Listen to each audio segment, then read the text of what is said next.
UKలో 1 year masters. No IELTS required up to 5 years visa. High visa success rate. ఇప్పుడు మళ్ళీ ప్రశ్నిస్తే ఎలాగా అంటే ఫైనల్గా చెప్పేది ఏంటంటే చేసేవని చేసేసి బుకాయించేస్తున్నారు.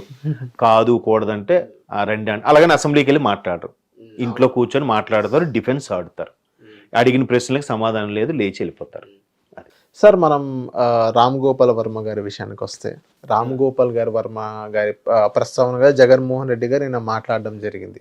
ఏమని? సో జగన్మోహన్ రెడ్డి గారు ఏం మాట్లాడారంటే, రామ్ గోపాల్ వర్మ గారి మీద కేసులు పెడుతున్నారు, అదేదో సినిమా తీశారని చెప్పేసి, వీళ్ళేదో వ్యూహం సినిమా తీశారని చెప్పేసి అని చెప్తున్నారు. సో మరి వీళ్ళు తీసింది ఏంది, వివేకం సినిమా తీశారు కదా వీళ్ళు అని జగన్మోహన్ రెడ్డి గారు క్వశ్చన్ చేయడం జరిగింది. సో దానికి ధీటుగా చాలామంది ఎవరైతే న్యూట్రల్ పర్సన్స్ ఉంటారో, సో వాళ్ళు ఏమన్నారంటే, అసలు స్టార్ట్ చేసింది ఎవరు, అసలు రామ్ గోపాల్ వర్మని ఎంకరేజ్ చేసింది ఎవరు, కమ్మరాజ్యంలో కడప రెడ్లు అని ఒక టైటిల్ని తీసుకొని దాని తర్వాత అమ్మ రాజ్యంలో కడప బిడ్డలో సంథింగ్ ఏదో చేంజ్ చేశారు. స్టార్ట్ చేసిందే మీరు కదా, మీరు మళ్ళీ ప్రవచనాలు చెప్తుంటే అది హాస్యాస్పదంగా ఉంది అని కొంతమంది అన్నారు. ఇది నిజమేనా సార్? కరెక్టే కదండి. అసలు ఫస్ట్ ఎవరు స్టార్ట్ చేశారు అనేది మర్చిపోతారు. కొంత దూరం వెళ్ళాక మీరు అది చేశారు కాబట్టి మేము ఇది చేసాం, మీరు అది చేశారు కాబట్టి మేము ఇది చేసాం. మీకు అరవింద్ సమేత సినిమాలో క్లియర్గా డిస్కషన్ వచ్చినప్పుడు అలా చెప్తాడనమాట. ఆయన ఇద్దరు నవీన్ను ఎన్టీఆర్ గారు మాట్లాడుకున్నప్పుడు, మందు మీ ఆయన చేయలేదా, మీ నాయన మాకు నరకలేదా, మా నాయన నరక, ఇలాగ అది తాతల వరకు వెళ్ళిపోతుంది. అది సరే ఎవరు ఏదైనా ఇక్కడితో ఆపేద్దాం, మా తాత తరపున మా నాన్న తరపున నేను సారీ చెప్తున్నా ఆపేద్దామని అంటాడు. అఫ్కోర్స్ అది సినిమా కాబట్టి అలాగా మాటలతో ఆగిపోయింది. ఫస్ట్ సినిమా రేట్లు టికెట్లు తగ్గించింది ఎవరు, చక్కగా ఉన్న సినిమా ఇండస్ట్రీలో వేలు పెట్టింది ఎవరు, మాకు అసలు ప్రాధాన్యత ఇవ్వట్లేదు, ఇండస్ట్రీ అంతా టీడీపీ వైపు ఉందనే ఉద్దేశంతో మా ఎలక్షన్స్లో కూడా కెలికేసింది ఎవరు. ఇంత చేసిన తర్వాత పవన్ కళ్యాణ్ గారి సినిమా రిలీజ్ అవుతుందని వకీల్ సాబ్ సినిమాకి టికెట్లు 10 రూపాయలు పెడతారా? పెట్టిన తర్వాత ఇదే రామ్ గోపాల్ వర్మ గారు ఏమన్నారు మీకు గుర్తుందా? ఆయన 2 పెగ్గలేస్తూ కూడా ఒక యూట్యూబ్ వీడియో పెట్టారు. ఏమని? సరే అప్పుడు మాత్రం రామ్ గోపాల్ వర్మ గారు ఇండస్ట్రీకి ఫేవర్గానే మాట్లాడారు. అప్పటి వరకు కూడా ఏమని మాట్లాడారు, మీ మంత్రులు వాళ్ళు ఉన్నారు కదా, మీ పిల్లలు ఉన్నారు, వాళ్ళని పెట్టి సినిమా తీయండి, నిజంగా అంత సినిమా ఎవడు చూస్తాడేమో నేను చూస్తా, మీలో అంత టాలెంట్ ఉంటే మీరు అన్ని కోట్లు పెట్టి తీయండి అనేసి అన్నాడు. అని సరే నేను మంత్రి గారితో మాట్లాడి తేల్చుకుంటా అని చెప్పి పేర్ని నానిగారు, అప్పుడు సినిమాటోగ్రఫీ మంత్రిగా పేర్ని నానిగారు ఉంటే ఆయన్ని కలవడానికి వెళ్ళాడండి. అంతే, నెక్స్ట్ సినారియో మొత్తం మారిపోయి ఆ తర్వాత ఆయన కలిశాక ఏం జరిగిందో తెలియదు. అదేది ఫస్ట్ ఎన్టీఆర్స్ లక్ష్మీ పార్వతి ఒక సినిమా తీశారు. ఆ తర్వాత మీరు అన్నట్టు పేరు నాని గారిని కలిసిన తర్వాత కమ్మరాజ్యంలో కడపరెడ్డిలు, ఆ తర్వాత వ్యూహము, ఆ తర్వాత ఇంకోటి అవి కూడా చాలా యారగంటగా నేను ఇలాగే చూస్తా, ఆ టాపిక్ ఇది కాదు, ఈ టాపిక్ మీకు నచ్చితే చూడండి లేకపోతే లేదు అని ఎక్కడ కూడా ప్రెస్ మీట్ పెట్టి మాట్లాడి ఇంత చేస్తే స్టార్ట్ చేసింది ఎవరు? యాత్ర 2 స్టార్ట్ చేసింది ఎవరు?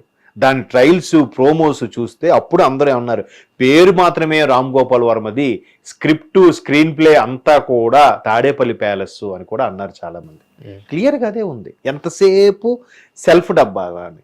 సరే వాళ్ళు స్టార్ట్ చేశారని వీళ్ళు స్టార్ట్ చేశారు, మీరు అన్నట్టు ఎవరు ముందు స్టార్ట్ చేశారని తెలిసిపోయింది, క్లియర్గా వాళ్ళకి అర్థమవుతుంది. సరే వీళ్ళు స్టార్ట్ చేశారు, వీళ్ళు స్టార్ట్ చేసినప్పుడు ఏం చేశారు, కేవలం వీళ్ళ కోసం సెల్ఫ్ డబ్బా కొట్టుకుని తీలే, వాళ్ళలో జరిగిన లుకలకలు, వాళ్ళ కుటుంబంలో జరిగిన అవకతవకల మీద కదా తీసింది వివేకం సినిమా క్యాప్షన్ ఏముంటుంది చూసారా? Completely based on CBI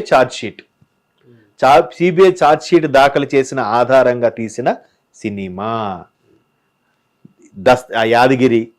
Dastagiri ఆయన ఎవరు, దస్తగిరి, వీళ్ళందరూ వాంగ్మూలం ఏవైతే ఇచ్చారో సిబిఐ ఛార్జ్ షీట్లో ఏవైతే ఉందో అవన్నీ సర్వే చేసి యాజ్ ఇట్ ఈజ్గా తీసినవి. ఆ నవీన్ ఏం చేశాడు, లేదంటే ఆయన రెడ్డి గారు ఏం చేశారు, ఇవన్నీ ఉన్నాయి అందులో క్లియర్గా. కొంత ప్రశాంత్ కిషోర్ గారితో కూడా మాట్లాడారంట, ఆయన కూడా చెప్పాడు, ఆయన పాత్ర కూడా ఉంటుంది వివేకంలో మీరు చూస్తే. అసలు మూలం ఏంటి, అవినాష్ రెడ్డి గారు ఎవరు, భారతమ్మ గారు ఎవరు, జగన్మోహన్ రెడ్డి గారు ఎవరు అని ఆ సినిమాల పేర్లతో సహా వేసి చూపించారు. అప్పటి వరకు ఎవరు నాకు తెలియదు, నిజంగా చెప్తున్నా. ఒకటే ఫ్యామిలీ ఏమో అనుకున్నాం, ఇవన్నీ కూడా తాతల అన్నదమ్ములు అన్నట్టుగానే అందులో చూపించారు. ఇవన్నీ అంటే ఇక్కడ కూడా వీళ్ళు సెల్ఫ్ డబ్బా కొట్టుకోలేదే, బాబు గారు తోపు లేదా పవన్ కళ్యాణ్ తోపు అన్నట్టుగా. బట్ వాళ్ళు మాత్రం అందులో పవన్ కళ్యాణ్ గారిని ఎంత ఎటకారంగా చూపించారు, బాబు గారిని ఎంత ఎటకారంగా చూపించారు, డైరెక్ట్గా ఆ పేర్లు పెట్టి చూపించారు, లోకేష్ గారికి పప్పను చూపించారు. ఒక పేరు అనవసరం ఒక యూట్యూబ్ ఛానల్కి వెళ్తే అక్కడ ఆ పర్సన్ నాకు ఒకసారి ఇంటర్వ్యూ చేశాడు, అడిగాడు, సార్ నా స్క్రీన్ నేమ్ పప్పు సార్ అని. అంటే పప్పు ఏంటి అన్నాను. అంటే నేను రామ్ గోపాల్ వర్మ సినిమాలో ఇలా యాక్ట్ చేశాను సార్, నన్ను లోకేష్ గారికి డూప్గా తీసుకున్నారు సార్ అని చెప్పాడు. అచ్చా అవునా, ఓకే. మరి ఆయన అక్కడ తీశాడు కాబట్టి వాళ్ళకి ఫేవర్గా మాట్లాడుతున్నాడు. ఏం కాదు సార్, నెక్స్ట్ గవర్నమెంట్ ఇదే వస్తుంది కాబట్టి చూడండి మీరు బెట్టేసుకుందాం అని కూడా ఛాలెంజ్ చేశాడు ఆ పప్పు అనే క్యారెక్టర్ పర్సన్. నాతో తెలుసు, పేరు అనవసరం. ఇంకా అంటే ఆయన అసలు పేరు నాకు తెలియదు నిజంగా. అంటే ఆయన అలాగే చెప్పుకుంటున్నాడు గొప్పగా. సరే మొన్న వెళ్ళా మళ్ళీ ఆ ఛానల్కి ఇంటర్వ్యూకి, ఆయన ఎక్కడనంటే లేదు సార్ ఊరెళ్ళిపోయాడు సార్ అని చెప్తున్నారు. అంటే ఎందుకు అంత ప్రగల్భాలు? ఒక సామాన్యుడు కూడా అలాగ ఇంజెక్ట్ చేసేసారు. ఆయనకి ఏం తెలుసు? లేదు సార్ వీళ్ళంతా ఒకటే సార్, మీరు కావాలంటే చూడండి సార్, పవన్ కళ్యాణ్ ఏం చేస్తారు చూడండి సార్. ఇంకా పెద్ద పెద్ద ఇప్పుడు ఆన్ స్క్రీన్ నేను చెప్పలేను, చాలా మాట్లాడాడు ఆ వ్యక్తి నాతో. అంటే నేను అవి ఊరుకున్నాను, సర్లే అణువు కాని చోట అధికులు మనరాదు కదా అని చెప్పి కామ్గా ఊరుకున్నాను. సార్ ఇంకోటి నీచమైన పోస్టులు పెట్టి కావాలని మళ్ళీ అరెస్ట్ చేపిస్తున్నారు, చంద్రబాబు నాయుడు గారు వాళ్ళని ఎంకరేజ్ చేస్తున్నారు అన్నట్టుగా జగన్మోహన్ రెడ్డి గారు చెప్పడం జరుగుతుంది. సో ఇంకా జగన్మోహన్ రెడ్డి గారు చాలా చెప్పడం కావాలనే వీళ్ళు ఏదైతే ఆర్గనైజ్డ్ స్కామ్స్ చేస్తున్నారో వీళ్ళిద్దరు, చంద్రబాబు నాయుడు గారు కానీ పవన్ కళ్యాణ్ గారిని లోకేష్, అంటే ఎన్డీఏ కూటమి అని చెప్పుకోవచ్చు, ఆర్గనైజ్డ్ స్కామ్స్ కానీ ఇంకా పోస్టులు కానీ. సో ఇంకోటి ఏంటంటే ఇక లాస్ట్గా ఇంకోటి కూడా అన్నారు జగన్మోహన్ రెడ్డి గారు, మీ నాన్నని కానీ మీ పేరెంట్స్ కానీ ఎప్పుడైనా పబ్లిక్లో చూపించారా అన్నట్టు కూడా క్వశ్చన్ చేయడం జరుగుతుంది. దానికి మీ దగ్గర ఏం సార్ ఆన్సర్? ఫస్ట్ దీని గురించి మాట్లాడండి. చంద్రబాబు నాయుడు గారి ఏదైతే పేరెంట్స్ ఇప్పటిదాకా ఎందుకు చూపించలేదు దాని గురించి మాట్లాడండి. ఫస్ట్ దీని గురించి మాట్లాడడం ఒక చిన్న మాట చెప్పాలి. ఎప్పుడైతే సబ్జెక్టులో వీక్ ఉంటాడో, ఎప్పుడైతే మాట్లాడడం ఇంకా చేత కాదు, ఇంకా బడ్జెట్ గురించి కానీ వాటి గురించి మాట్లాడలేని అనుకుంటాడో, అప్పుడు ఖచ్చితంగా ఫ్యామిలీస్ వైపు వెళ్తాడు ఎవడైనా. అంటే పర్సనల్గా. ఓకే. ఇప్పుడు చంద్రబాబు నాయుడు గారు తల్లి తండ్రి ఖర్జూరు నాయుడు గారు ఆ టాపిక్ ఎందుకు చెప్పండి, నిన్న సందర్భం అది. సరే మరి ఈయన ఇప్పుడు ఆయన తల్లి తండ్రి లేరు, ఓకే, వాళ్ళు చూడలేదో పక్కన పెట్టండి. ఇప్పుడు ఈయన తల్లిగారు ఉన్నారుగా, తల్లి ఎవరితో ఉన్నారు, ఎవరు చూస్తున్నారు రావండి, వెంటనే వచ్చేస్తుంది కదండి ఆ మాట. ఎందుకు ఆ టాపిక్ ప్రస్తావన తేవాలి అంటే మరలా ఫ్యామిలీస్ వైపు వెళ్ళండిరా అని ఇండైరెక్ట్గా శ్రేణులకి కార్యకర్తలకి సంకేతాలు ఇస్తున్నట్టుగా. ఏ అరెస్ట్ అయినా జరిగితే నాతోనే జరగాలి, ముందు నన్నే చెయ్యండి అన్నట్టుగా మొన్న చెప్పారు, ఇవాళ మళ్ళీ ఫ్యామిలీ వైపు వెళ్తున్నాడు ఆయన. అది ఎంతవరకు కరెక్ట్? ఇంకొకటి, ఆడెవ్వడో ఒక నీచుడు విజయమ్మ గారి గురించి, షర్మిలమ్మ పుట్టుక గురించి అంత నీచంగా మాట్లాడినా అది ఎక్కడ ఖండించలేదు, ఖండించబడలేదు, దాని గురించి ప్రస్తావన తేలేదు. అంటే అలా ఖండించినోడు కూడా వెనకేసుకొస్తున్నారు అంటే ఇప్పటికీ అతను వెనక ఉన్న వాళ్ళు మంది మార్బులు అందరికి కూడా 2 చేతులు జోడించి జోహార్లు చెప్పడం తప్ప ఏమి చేయడం. చూడండి, తల్లికి అవమానం, తల్లి శీలం గురించి కానీ ఆమె పుట్టుక గురించి కానీ అవమానంగా మాట్లాడినా కూడా ఏమీ రెస్పాండ్ అవ్వట్లేదని అంటే అది పోనీ అవన్నీ పుట్టించినవా, నిజంగా ఆయన పెట్టినవేనా? నిజంగా పెట్టినవేగా. సోషల్ మీడియాలో పెట్టిన స్క్రీన్ షాట్లు సహా అందరూ ట్రోల్స్ చేస్తున్నారు కదా, ఎంత భయంకరంగా మాట్లాడుతున్నారు కదా, అయినా ఏం అనట్లేదే, ఏం ఖండించట్లేదే. ఇంతకన్నా ఇంకా దేం మాట్లాడతామండి? అంటే సబ్జెక్ట్ ఇంకేం మాట్లాడడానికి చేతకాక ఉన్నవి బుకాయించేస్తూ మెల్లిగా ట్రాక్ పక్కతో పట్టించడం అనమాట. ఆయన ఇంతకుముందు కూడా మీరు నమ్ముతారులే, మీకు గుర్తుందో లేదో, చంద్రబాబు నాయుడు గారు ఫాదర్ చచ్చిపోయినప్పుడు కూడా గడ్డం తీయలేదని అంతకుముందు ఒక మహానుభావుడు కామెంట్ చేశాడు, మాజీ మంత్రి. సో అంటే అఫ్కోర్స్ ఎవడెవడు నోరు నచ్చినట్టు వాడారో వాళ్ళందరూ కూడా ఓడిపోయారండి, ఒక్కడు గెలవలే. సో అందరూ ఓడిపోయారు పక్కన పెడితే. ఆయన కూడా ఇప్పుడు ఆయనకేదో సమ్ డిసీజ్ ప్రాబ్లం ఉంది, స్కిన్ ప్రాబ్లం ఉంది. సో దానివల్ల షేవ్ చేయడం వల్ల ఏమైనా ఇబ్బంది కలగచ్చు, చేయలేదేమో. ఒక్కొక్కరు పరిస్థితి ఒక్కొక్కలాగా ఉంటుంది. మళ్ళీ పొరపాటున బాబు గారు తల్లిదండ్రులు తీసుకొచ్చి చూపించారు అనుకోండి, ఏమంటారండి వీళ్ళు? కుటుంబ పరిపాలన, తల్లి తండ్రికి గవర్నమెంట్ సొమ్ముతో అన్ని రాచి మర్యాదలు చేస్తున్నాడు, గవర్నమెంట్ కాన్వాయ్లో తల్లి తండ్రిని తీసుకొచ్చాడు అంటారు వీళ్ళే. ఇప్పుడు తెలంగాణలో కూడా పాపం ఆయన కేటీఆర్ గారు అబ్బాయి వస్తే అతను కూడా ప్రతిపక్షాలు అన్నారు, బాడీ షేమింగ్ చేశారు, కేసీఆర్ గారు కుటుంబ పరిపాలన అన్నారు. అది తప్పు కదా. ఇప్పుడు ఆయన ముఖ్యమంత్రిగా ప్రమాణ స్వీకారం చేసినప్పుడు ఒక కార్యక్రమం చేసినప్పుడు మంది మార్బలం పిల్లలు చుట్టాలు బంధువులు అందరూ వస్తారు, ఎవరు చేసుకున్నా వస్తారు. దాన్ని కూడా రాజకీయం చేయడం. సార్ ఇదే జగన్మోహన్ రెడ్డికి ఇంకో మాట కూడా చెప్పడం జరిగింది బాలకృష్ణ గారి మీద. సో వాళ్ళ చెల్లి మీద ఎవరైతే జూబ్లీ హిల్స్ రోడ్ నెంబర్ 13 ఎక్కడో రోడ్ నెంబర్ 13లో బాలకృష్ణ గారి ఆఫీస్ దగ్గర వాళ్ళ చెల్లి మీద అసాంఘిక పోస్టులు పెట్టారని, ఐ మీన్ దట్టి మేమ్స్ అనేది క్రియేట్ చేశారు చెల్లి మీద, జగన్మోహన్ రెడ్డి గారి చెల్లెలు షర్మిలా గారు మీద. అది కూడా ఒక వీడియో కూడా తీసి చూపించడం జరిగింది జగన్మోహన్ రెడ్డి గారు. అది కూడా షర్మిలా గారు ఏం మాట్లాడుతున్నారు, ఎప్పుడు గతంలో 2014లో 19కి ముందే షర్మిలా గారు వాళ్ళ ఛానల్లో సాక్షి ఛానల్లో ఒక ఇంటర్వ్యూలో నా మీద ఇలాంటి పోస్టులు పెట్టారు అన్నట్టు కూడా షర్మిలా గారు అప్పుడు చెప్పడం జరిగింది. ఆ వీడియోస్ కూడా చూపించడం జరిగింది. సో దానిపైన మీరేమంటారు సార్? ఇది 19 ముందు కదా, 19 ముందులో దానికి టీడీపీ వాళ్ళు ట్రోల్ చేశారని ఆయన ఉద్దేశం. ఎస్, టీడీపీ వాళ్ళే చేయించారు. అది కూడా బాలకృష్ణ గారి ఆఫీస్ మీద అన్నట్టు జగన్మోహన్ రెడ్డి గారు చెప్పడం జరిగింది. ఎప్పుడు కూడా ఎవరు స్టార్ట్ చేశారు అని అంటే నిన్నే క్లియర్గా మాట్లాడుకున్నాం కదా, సినిమాల రూపంలో కూడా ఫస్ట్ స్టార్ట్ చేసింది ఎవరంటే, దానికి మరలా ఇప్పుడు కూడా నేను చెప్పేది ఏంటంటే ఫస్ట్ అది స్టార్ట్ చేసింది ఎవరు, అందులో అసభ్యంగా ఏమైనా ఉన్నాయా, లేదా షర్మిలా గారి పుట్టుక గురించి కానీ, లేదా విజయమ్మ గారి గురించి కానీ, లేదా కుటుంబ సభ్యుల ఆడవాళ్ళ గురించి కానీ ఏమైనా అసభ్యంగా ఉన్నాయా, అదొకసారి చూడండి. ఎవరు స్టార్ట్ చేశారు, ఎవరు ఇంకా దీన్ని కొనసాగిస్తున్నారు.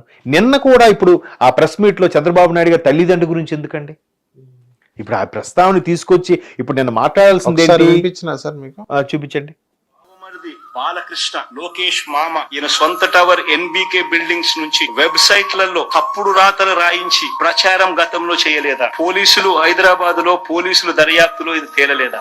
ఇంతెందుకు ఇదే షర్మిలమ్మని అప్పుడే చంద్రబాబు నాయుడు గారి నైజం గురించి, చంద్రబాబు నాయుడు గారు చేస్తా ఉన్న ఇటువంటి తప్పుడు ప్రచారం గురించి ఏమనిందో ఒకసారి అది కూడా విందాం. ఒకసారి అది కూడా పెట్టుమో ఒకసారి చూద్దాం. ఒకసారి పోలీస్ వాళ్ళు చెప్తున్న దాన్ని బట్టి Hyderabad Jubilee hills road number 36 లో ఎన్బికే అనే ఒక బిల్డింగ్ ఉంది. ఆ బిల్డింగ్ నందమూరి బాలకృష్ణ గారిదని, ఆ బిల్డింగ్ నుంచే నాపై దుష్ప్రచారం జరిగిందని ఐపీ అడ్రస్ లను బట్టి పోలీసులు చెప్తున్నారు. బాలకృష్ణ గారి బిల్డింగ్ నుండి జరిగింది ఒకటైతే, ఈ సైట్లన్నీ, ఈ వెబ్సైట్లైనా యూట్యూబ్ లైనా, ఈ సైట్లన్నీ ప్రో టీడీపీ వాళ్ళ ప్రమోషన్ కోసం అంటే టీడీపీని ప్రమోట్ చేసేవి, ప్రత్యర్థుల్ని కించపరిచేవి. ఈ పోస్టింగ్లన్నీ బాలకృష్ణ గారి బిల్డింగ్ నుంచి ప్రో టీడీపీ సైట్ల నుంచి జరిగాయి అంటే బాలకృష్ణ గారికి దీంతో సంబంధం లేదు అని నేను ఎలా అనుకోను? సంబంధం ఉండడము కాదు, స్వయంగా బాలకృష్ణ గారే నాపై ఈ నీచమైన పుకార్లు పుట్టించారని, వాటిని ప్రచారం చేశారు అని కూడా నేను విశ్వసిస్తున్నాను. బాలకృష్ణ గారి లెవెల్లో ఇది జరిగింది అంటే లోకేష్ కి, చంద్రబాబు గారికి కూడా ఈ పాపంలో భాగం ఉంది అనే నేను నమ్మాలి. ఇంత తెలుగుదేశం పార్టీ నాయకులు ఎంత దిగజారిపోయారో అర్థం అయిపోతుంది. చంద్రబాబు నాయుడు నా చెల్లెల మీద షర్మిల మీద. సో ఇక్కడ ఆవిడ ఏమని చేశారంటే నా మీద దుష్ప్రచారం చేశారు అని వేశారు తప్ప కుటుంబ సభ్యుల మీద కానీ ఆమె పిల్లల గురించి కానీ తప్పుగా మాట్లాడినట్టు ఎక్కడ చేయలేదు. దుష్ప్రచారం అంటే రాజకీయ పరంగా కొన్ని ఉంటాయి.